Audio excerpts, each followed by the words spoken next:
bonjour à toutes et à tous, ravi de vous savoir au rendez-vous de l'actualité en cours. Commençons par Savalou. Instituée pour être célébrée chaque 22 juillet, la journée de l'artisan béninois a été commémorée cette année sur toute l'étendue du territoire national. À Savalou, la célébration s'est tenue en différé ce mercredi 20 août 2025.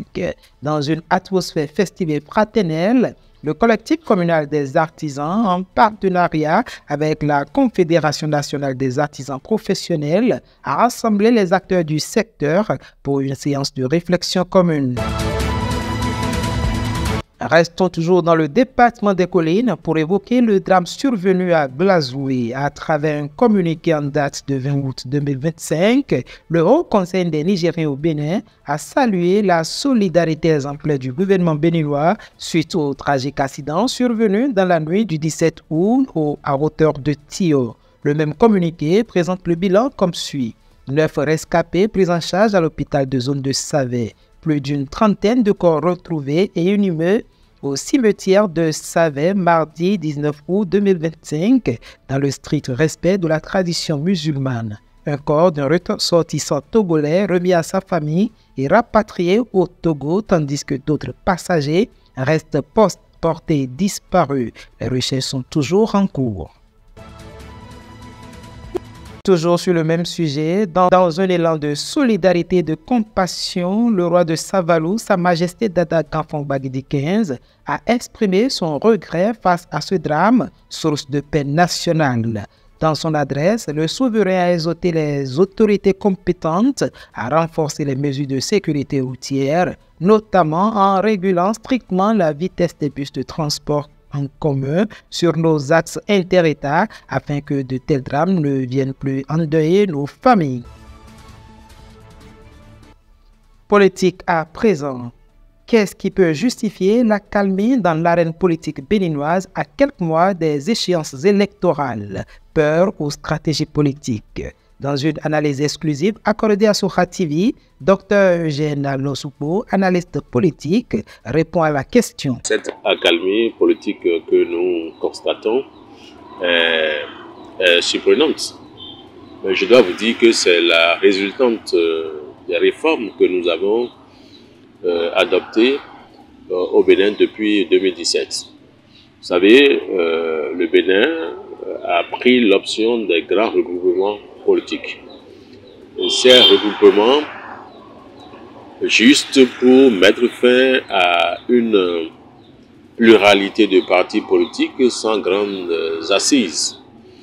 Et donc, nous tendons vers les élections générales de 2026 et logiquement, comme nous avions à constater les années antérieures, nous devions en être à des effervescences à nul autre pareil. Ce n'est pas le cas.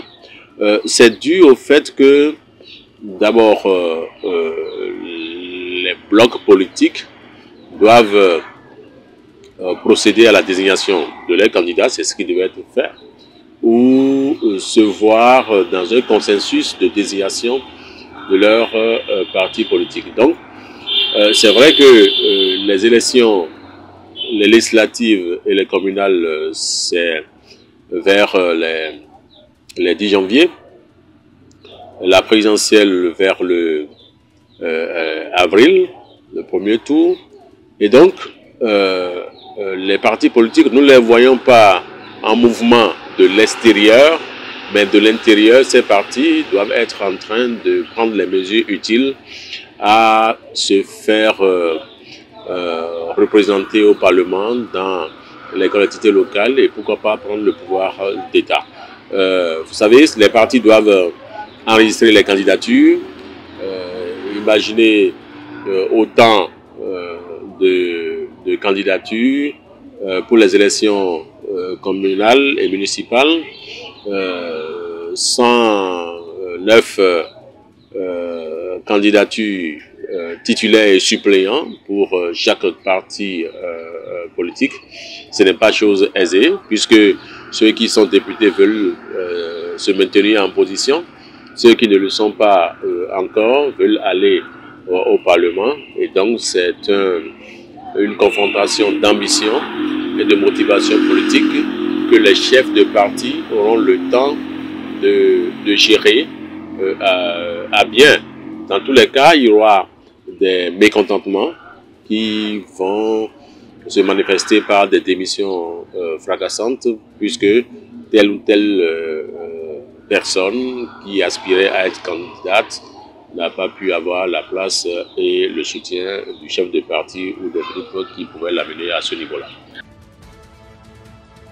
Un fait de justice à présent, la lutte entreprise par le Centre national de la sécurité routière contre les fraudes porte de fruits. Le 18 août 2025 à Lokossa, un usager ayant échoué à la visite technique de son véhicule a tenté de frauder avec l'aide d'un agent de centre. Le complice a retiré illégalement la fiche technique signalant les défauts du véhicule pour masquer les anomalies. La fraude a été décelée lors d'une fouille par les agents de contrôle du CNSR, menant à l'arrestation des deux individus. Ils sont gardés à vue pour les besoins d'enquête selon le journal matinal. Hors du territoire pour boucler ce tour d'information. L'ancien premier ministre civil du Mali a été inculpé mardi 19 août pour atteinte aux biens publics et placé sous mandat de dépôt après avoir été entendu par la Cour suprême.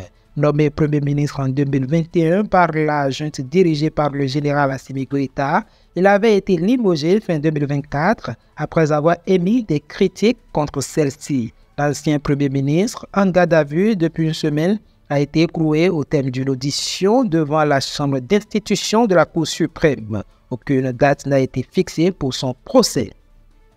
Et voilà qui met un terme à cette randonnée informative. En bref, merci de nous avoir suivis. Au revoir.